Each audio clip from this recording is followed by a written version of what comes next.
Thanks everyone for stopping by and welcome to today's webinar for objection handlers for today's market with MAPS Coach Anna Krueger. Please note this meeting is being recorded and will be available within 24 hours on the MAPS YouTube channel. We will share the link in the chat momentarily. Currently, everyone's on mute. However, we do value group participation, so we ask that if you have any questions for Anna, please type them into the chat box. Following the meeting, if you have any questions about today's call or our other coaching programs, please email us at fasttrack@kw.com. And that's all for me, Anna. Take it away. All right. Welcome, everybody. Well, it is so great to see you today. Thanks for hanging out with me today on, well, just being here. I was going to say on this holiday, but I think I'm tired. Why would I say it? So thank you for being here with me on this Thursday. And today we're going to be talking a lot about common objections that are hitting the market right now. And in fact, I'd love for you to put in the chat box, what are some of the things that you're hearing? Because if we have time at the end, once we hit the 4 I'm already planning on, I'm happy to hit the others that you guys are putting into the chat box. I'm also curious if this is our first time interacting. I see a lot of new faces here on the screen. So if y'all would just put in the chat box real quick, I can see your name because you're logged in. Tell us where you're from, any objections you want us to cover, and let me know if this is your first time being in a webinar with us or with me here today. I would love to say hello. Nice to meet you. All right, so real quick, just because I know it helps to know who's teaching a class, why am I listening to them, what's their authority on the subject. My name's Anna Krueger. I've been a MAPS coach since 2015, and I've actually been coaching sales since 2006.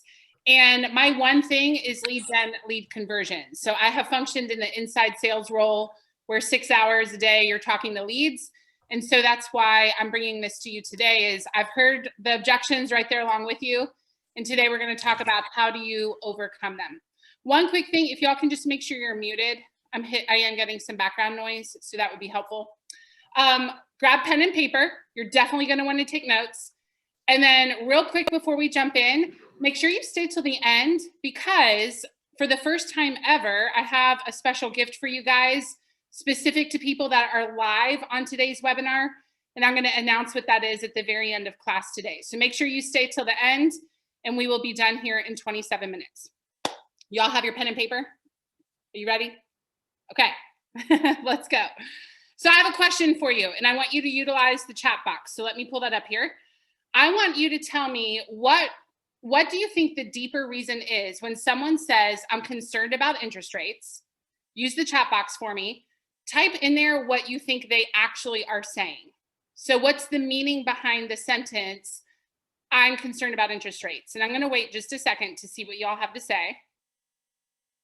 So I see tight cash flow. I need more info. And I'm just going to start reading these out. And what I'm going to do is I'm going to count up how many different things are popping in. And you guys are awesome. I'll try to keep up. So I'm worried about my payment. I'm worried about buying power. Affordability, kind of the same thing. Fear. So a lot of this is fear, what they can afford, or buying power, which is similar. Recession. I'm insecure, which could fall under fear. Home prices could come down. I might overpay. And as I go through here quickly, it looks like a lot of them are falling into one of those categories that we've already mentioned. So when I count that up quickly, I counted at least 6 different reasons why you all here in today's webinar think could be behind the sentence, I'm concerned about interest rates. So can you see why we cannot have a one-line response for everyone who says I'm concerned about interest rates? Are y'all tracking with me? Have you ever heard people ask, hey, what's your one-line response for this thing? Or what's your one-line response for that thing? I'm actually very against the one-line responses. We need responses. But first, we need to uncover what are they actually saying so that when I deliver a response, I'm delivering it to the right thing. Does this make sense to everybody? Awesome. So what we're going to do is first, we're going to talk through 4 steps to uncover the true objection. So make sure you have something to take notes. Once we talk about how to uncover the true objection, then we're going to go through the 4 objections as we advertised for today's webinar of how would you handle those once you drill down into them. And then if we have time, we'll see any others that you guys have that you've entered into the chat box. So what I'm going to do right now, I'm going to share with you some slides from the class Mastering Inside Sales. If you've ever taken Mastering Inside Sales, this will look familiar to you. We do have another class coming up here in 3 weeks. And these are the steps you want to use to uncover what they're actually saying. So when they say, I don't want to pay you commission, or I have a friend who's a realtor, or am I going to overpay, or I'm concerned about interest rates, whatever objection they give you, these are the steps that we're going to turn to. So number one, you're going to welcome and rephrase it. And that would sound something like, you know what, Penny, I am so glad you told me. What you're saying is you're worried about interest rates. Is that right? Now, let me invite y'all to unmute. Not everybody, but if you want to answer the question, unmute yourself. And I'd love to hear, why do you think we take a minute to say, I am so glad you told me? And then repeat it and ask, is that right? There's a psychology there. And what do you think that is? And you can unmute and share. Is it to let them know that we're listening? Absolutely. How often have you talked to a salesperson and you barely have said whatever your concern is, and they're like massive amounts of information on top of you? I mean, it's just kind of annoying, right? We don't want to do that. Why else might we be saying, hey, I'm so glad you told me, repeat, is that right? I feel like show that you're engaged. You're engaged. Anna, I think you were about to say something, and then we'll go to Scott. yeah, just making sure that they know that they've been heard and that you care, and also that you really are understanding and on the same page with what they're saying. Yes, yes. Haven't you ever had a disagreement with anyone where it was actually just misunderstanding of what they actually said? You heard something different than what they said. So that's another reason. And then Scott, go ahead. So sometimes they'll say something without actually meaning it. And you may repeat it back to them. They're going to say, no, that's not really what I meant. Right. Exactly. All of that is true. Everything you guys just said was true. And by the way, I love this group. There's more people that wanted to share. I'm going to keep us moving just because of time, but I love it. Y'all are awesome. The other reason we do it, in addition to everything you've already said, can we all just agree if you get a yes, that helps rapport. Also, it helps them keep saying yes. So another reason we do that is, one, they hear that they know we're listening. I've created an environment that says, tell me your objections. I'm okay with that. And I'm not going to freak out that you have an objection. Be honest, just tell me it's good. That's why we welcome it. But when I repeat it back to them and say, so you're worried about interest rates, is that right? And they say yes, that's going to help us keep getting yeses as we go throughout this conversation. Okay. All right. So step number two is now I'm going to do what's called an open digging question. Now we talk about this a lot in the class Mastering Inside Sales. So some of you know what this is, and some of you are like, what's a digging question? So let me tell you real quick. A digging question is when you use their words in the very next question. So if they said porcupine, I'm going to say, what about porcupines are important to you? If they say, I drive a Camry. Okay, great. What made you decide to drive a Camry? And I'm giving you silly examples to make my point, but that's a digging question. It's using their words in the very next question. And why do we do that? Why do we use their words in the next question? So they know you're listening. Yep. It's also, have you ever heard of the term keyword backtracking? It's kind of like if I'm sitting here like this, and then y'all are sitting here like this, you know what that means? Subconsciously. And we don't do this on purpose, by the way. But often if you realize when you're in the physical presence of someone and you're kind of sitting the same way, what it actually means is you're very likely in rapport. Very likely. Because you've matched, and nobody's doing it on purpose. I don't think about it, but I'll notice it sometimes because I teach this stuff and I'm a nerd. I know I love human behavior. So I'll notice it sometimes, but it just means we're in rapport. When we're on the phone or in a face-to-face meeting with someone, we can do that with our words. If I'm on the phone with Allison, we can't see each other. But if she just said, I'm freaking out about interest rates, I would not say, you're worried about interest rates? I would say, Allison, what has you freaking out about interest rates? Y'all see that difference? Because that is going to help Allison subconsciously have that feeling of rapport, and also let her know I'm really listening to you. The other thing is it's going to help me make sure I'm not misinterpreting her words because I'm using her exact words. So if I'm using her exact words, the chance is very low that I'm going to misinterpret something because I'm using her words. So what this would sound like for number 2, if they just said, I'm worried about interest rates.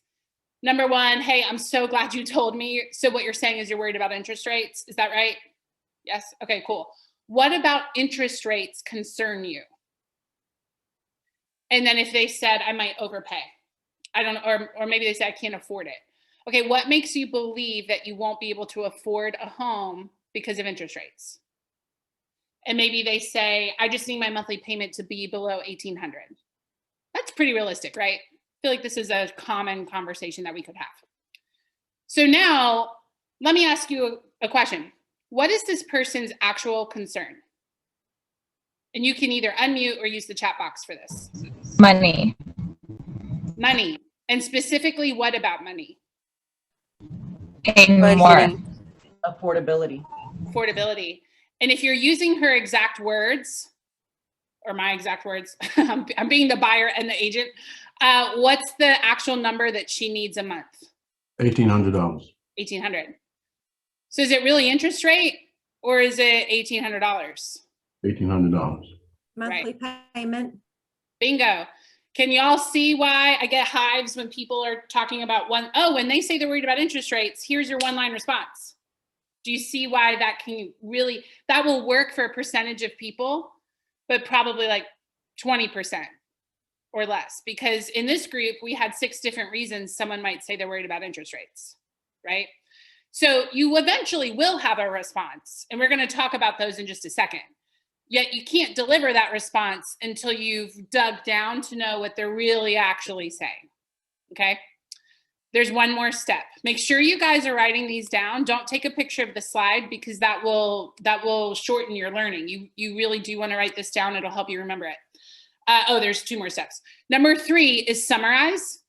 So now you're going to say it all back. You've uncovered it, but let me make sure I'm right. So I think what I'm hearing you say, Lisa, is you're worried about interest rates, but really what you're actually worried about is having a house that's $1,800 a month or less. Is that right?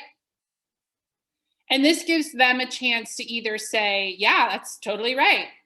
Or they might say, actually, and they'll fix it. And that's what we want, because I want to make sure if I'm going to address a concern, I'm addressing the right concern. Okay.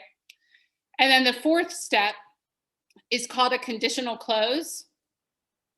And a conditional close is simply, if I could, and then just fix it, would you be open to hearing about it?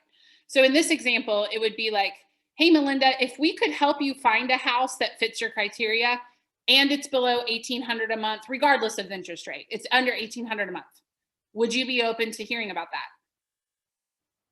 If she says yes, now I will deliver the solution.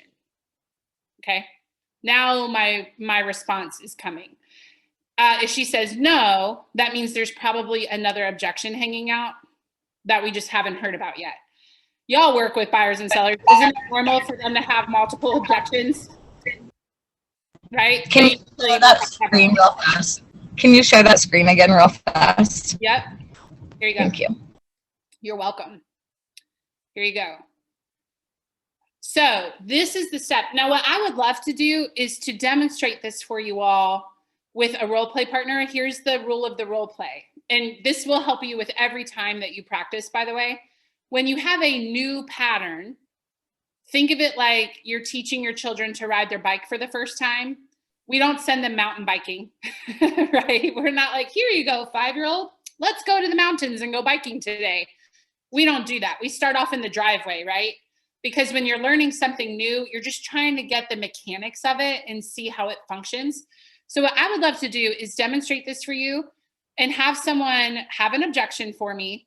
Yet you're going to be someone that is rational. It's not some way out of no man's land. I turned it on Zoom. Hold on. Okay, if we can make sure we're muted. And who would like to volunteer? Have an objection in your mind? And you're just going to be a buyer or a seller, and I'll dig into it to demonstrate how this works. I can do it. I have a good. Was that you, Reggie? Yeah. Okay. Okay, awesome. Rodrigo, can you help me make sure people are muted other than Reggie? Reggie, you might need to unmute again. I just muted. I hit mute off. Okay. All right, cool. I'm here. All right, awesome. Thank you, Reggie. So now y'all critique me because we all always need feedback. So watch the slides, watch the notes, make sure I'm on point. Now, for the context, Reggie, let's pretend we've already been on the phone for maybe 5 to 7 minutes. I already know your motivation. We've been chit-chatting about pre-qualification, and you're going to give me something that's holding you back. So go ahead and tell me what that is. I'm really just worried about where I'm going to move to next. Okay, that is very common. So what I'm hearing you say, Reggie, is you are worried about where you're going to live. Is that correct? Yes. Okay, I'm really glad you told me. So what makes you concerned about where you're going to live next? Well, obviously, I mean, just seeing the interest rates. Okay. Basically, me selling my home, I don't know if I'm going to be able to find something that's better without paying double. Okay. And when you say you want to be able to find something else better without paying double, describe what that would look like to me. So you've found the house that you want. What is it like and what price are you looking for? Yeah, so basically I'm looking to get closer into the city limits. Okay. That's the main thing, just because I just changed jobs. Okay. So it sounds like you're looking to be closer within city limits. And then you talked about not wanting to pay double. What is the rough estimate that you're looking to pay for this home? I definitely don't want to go over $550,000. Okay. Pause real quick. I kept asking questions because I asked 2 and I felt like I still didn't know enough. So you can keep going with your questions until you feel you have enough info. Okay. All right, back to the role play. All right, Reggie. So what I think I'm hearing you say is you're hesitant to move right now because you don't know where you would go. And what that's really about is, you want to be closer to the city and you're just not sure you can do that and pay under $550,000 for the type of house you want. Is that right? Yes. Okay. If we could find you a house that's $550,000 or less that fits your criteria and it's close to the city in today's market, would you be open to moving and making that happen? Yeah, I would be open to it. I just haven't been seeing it from my research. Well, that's what I'm here for, Reggie. I'm gonna get to work on this for you, and then we'll pause there. Yeah. And then we would continue in the conversation. But can you see how it sounded like he didn't know where he would go next? I actually expected you, Reggie, to say something about how many houses there are listed and how there's multiple offers. I expected you to say it was a seller's market, and instead you gave me something different. So can you see how we can't have our assumptions, right? Okay, thank you, Reggie. That was awesome. I appreciate that. I'm going to open it up to questions, but we'll do it in about 10 minutes, or probably like 8 minutes because of time. I want to get to how to solve some common objections. Everybody good though? How about this? If you have a question, put it in the chat box for now. And by the way, we do teach this in the class Mastering Inside Sales. We offer that. It starts August 3rd. And we teach this as well as 18 other language patterns and a whole bunch of other things related to lead generation, lead conversion. So if you want to get better at talking with people through a relationship-based way, not an obnoxious salesy way, but learn how do I talk to people? I'm accomplishing sales, but it's very relational. How do I do that and have success? That class is going to be August 3rd, Mastering Inside Sales. And we'll tell you in just a minute how to go there. Don't sign up yet because I have a gift for you at the end of class. So just hang on a second. All right, so how do we handle 4 common objections? So when we advertised this class, we said we're going to cover interest rates. What if I overpay? Is the market about to crash? And then where will I go? So what I'm going to do now is share with you some data that if you uncover the true objection, and that is actually what they're worried about is interest rates and affordability, what's some data you can use to overcome it? But can you all just promise me you won't start solving objections until you have done the 4 steps? Can we have honor on that? Because that is really what needs to happen before we start offering solutions. Because we want to solve the right thing. We don't want to be talking to them about something that's not actually their concern. So what I'm going to do now is show you some slides from the tool Keeping Current Matters. How many of you here are familiar with Keeping Current Matters? Anybody? Yep. Okay, if you haven't heard about it, now is the time. It's amazing. So, and I don't get anything for telling you about this. I just subscribe to it. It's a service I pay for and I love it. Keeping Current Matters it's a tool where they research the market, and I'm about to show you their resources, so you'll get a little taste. But they research the market so you don't have to. And then they tell you where interest rates expected to go. What's actually happening, not what we hear in the news, what's actually happening, so that you have real data that you can share as you work with your clients. So the first slide I'm going to show you, and again, this is from keepingcurrentmatters.com. People are worried about interest rates. And if you look here, and they're worried about affordability. If you look here, we are talking about a recession here in the US. And what we've seen is that in the past recessions, interest rates are usually spike right before a recession begins. And then they tend to lower throughout the recession. And if you look right here, look how many times interest rates have lowered throughout a recession. And you know why that is? The housing market is usually the first thing to bounce back when we're in a recession. And that's because, well, one, they lower interest rates to stimulate the economy to get us out of the recession, okay? By the way, if I sound super smart right now, you know why? keepingcurrentmatters.com. I did not research this. I watched a 20-minute video. You can do this too. And I promise I don't get anything for telling you this. I just love the tool. So that's why we know that people that are worried, like, you know, am I going to be able to afford a home? I don't know if I can do this. We'll encourage them. Like, you do have to let them know, I don't have a crystal ball. I can't tell you exactly what's going to happen. But what I can tell you is when we look at past recessions here in the US, every single time interest rates lowered a bit during the recession. So that's good news. The other thing is, just you sharing this, what do you think that's going to do in the consumer's eyes for how they feel about you? Makes you look good. Knowledgeable. You're knowledgeable. So, and correct me if I'm wrong, but Gary Keller says, right, you want people to make decisions based off of facts, not feelings. Both. It's both. Is it the other way? We'll come back to that at the end just because of time. I want to keep us moving, but you feel free to speak back up at the end of the webinar, okay? But for time, we do need to keep moving. But yeah, I will comment on that though. It's facts and feelings, right? Like emotions do need to be involved because emotions are what make people get into action. Logic makes people think. Emotion is what makes people act. And so somebody's going to have to want to buy a house to move or to sell a house in order to sell it. And they need facts to make good decisions. We need both emotion and fact. So here's what's expected to happen with interest rates. Now, what about the person who's afraid I'm going to overpay? So maybe they say, if I buy a house right now, what happens if it's worth less next year because we're in a recession? Okay, everybody hear that objection? You're probably hearing it with clients, right? If I buy a house right now, what if next year it's worth less because we're going through a recession? Well, you can encourage them that out of the last 6 recessions that we've had, housing prices went up 4 times. And in fact, they're projecting that they'll go up now. If we look at, and let me go to my slide here. I'm going to go to slide 23.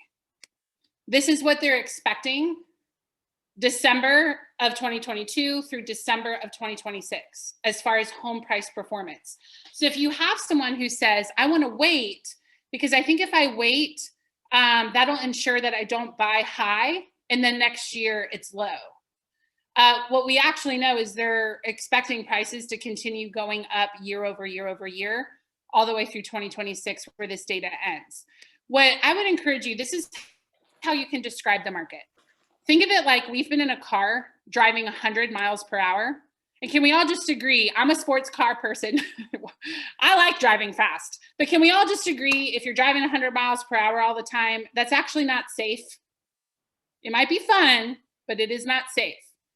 Well, people are hearing in the news, the market is slowing down. And what their brain interprets is we're going backwards. But what's actually happening is we've been going 100 miles per hour, and now we're going to go 50, which is actually where we should have been all along anyway. So what's actually happening is we're going back to pre-pandemic housing market, which was a good, healthy market. We've just been in a really crazy, insane, fast market, which has been really nice for our pocketbooks as real estate agents, right? So that's how I would describe it to people. So when people say, I want to wait to buy a house because I don't want to buy this year, and then what if I lose value next year? That is very unlikely to happen based on projections. And also, I would encourage all of you to know what your local market is. This also speaks to the market crash objection, kind of the same thing. A recession does not equal a housing market crash. If it did, we would have seen housing prices go down every time we have a recession. And the slide I showed a minute ago showed 4 out of the last 6 housing prices went up, right? And so a housing market crash is not coming because we have a recession. They're not the same thing. But again, why would you know that if you don't work in the world of real estate? It's our job to know these things so that we can educate them. And then the last one that we talked about for today is, where will I go? So if I sell my house, where am I going to go? Well, the good news is that the market is starting to level out. It's not as much of a seller's market. But the best thing you can do for this is know your own local market. People say things like there's nothing available. Is that true? So I want all of you, when we hang up, to look at your local market and just see how many houses are currently active where I live. Because if I'm talking to Jennifer and Jennifer says there's nothing available in my market, and I can say, thank you for telling me, and I go through the 4 steps. And then I say, hey, Jennifer, if I can show you that there's actually quite a bit available in today's market, would you be open to exploring that? Sure.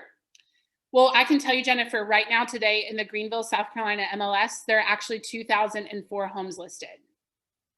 That immediately removes the nothing is available, right? And so I might say, this is part of partnership. It's my job to help you get the house in today's market. That's what I'm here for. Let me take that stress. It's my job to find that house for you. And that's how we can move forward in partnership. So we're almost at the end. Let me share what the gift is and tell you where to go from here. And then I will open it up for quick questions. The class is starting August 3rd, Mastering Inside Sales. I have never done this. I've been a coach for 7 years. It's the first time we're doing it. For people attending live today, which would be 138 of you right now hearing my voice, when you sign up for that class, you can enter the code WEB15 and you will get a 15% discount each month for the 6 months you're in that program. So it's a 6-month program, $199 a month, but you get 15% off, not the first month only, all 6 months. You'll get a 15% off when you enter WEB15 when you enroll. Yay! We've never done this. I asked MAPS, can we give a discount to people for being live on the webinar? And Rodrigo here, who's moderating for us today, got that together for us. So thank you, Rodrigo. 15% off Mastering Inside Sales. And what we teach in that class is 18 more of what you just learned. I will tell you, if you're feeling a little overwhelmed, that pattern I just gave you, I spread out over 2 hours in class because it's a lot, right? And so you got a snippet of it today. Don't worry though, the whole class isn't this fast paced. I just wanted to deliver as much as I could to you in only 30 minutes. So we moved really fast. But in class, we slow it down to make sure you really understand what we're talking about. And we give you plenty of time to process. And we meet an hour a week for 6 months. You get 19 language patterns total. I give you tracking systems and we get a great network going. A lot of people have told me I have friends now where I used to feel like I was the only one working on this stuff. And now I feel like I have a network of people that I can talk to, practice with, and it's pretty awesome. So Mastering Inside Sales, you can go to isamapscoaching.com and that'll redirect you to the MAPS Coaching website. And again, it's WEB15 is the discount code. So isamapscoaching.com, WEB15. Okay, we probably have just one question because of time. So who has a question? And I'm looking here in the chat box. Let's see. I have a question. Okay, real quick, what is it? What would you have said if Reggie would have said that he's concerned about the seller's market? Then I would say, I'm so glad you told me. So you're worried about the sales market, right? Okay, great. What about the sales market concerns you? And then honestly, I don't know what I would say right now because I need to hear from him the His detail. response. Gotcha. Okay. Think of it. You know how you go to the doctor and they hit your knee with that little tool and your knee just automatically goes boop, Mm-hmm. totally like a reflex. Yeah, Every I gotcha. time you hear an objection, I want you to practice this so much that your reflex is, I'm so glad you told me. You're saying this, right? Okay, what about that concerns you? Okay, tell me more about fill in the blank. And you just automatically go through the 4 steps. You're probably doing this right if you use the uncovering objection pattern 2 to 3 times per call. That's how much you're going to use it. Yeah. Okay. Thank you. That was a great question. Nice question. All right, guys, I wish I had time to talk to all of you individually, and that's just not practical. So I will say to you as a group, thank you for being here today. I already know some of you are signed up for class. I'm looking at you, Anna. I can't wait to see you soon. August 3rd, make sure you enter Web 15. That is just special for you guys here in class. No one else is getting that code, Web 15, okay? All right, guys, have a great rest of your day. Thanks for hanging out with me today. And hopefully I'll see you in about 3 weeks in class. Bye, everybody.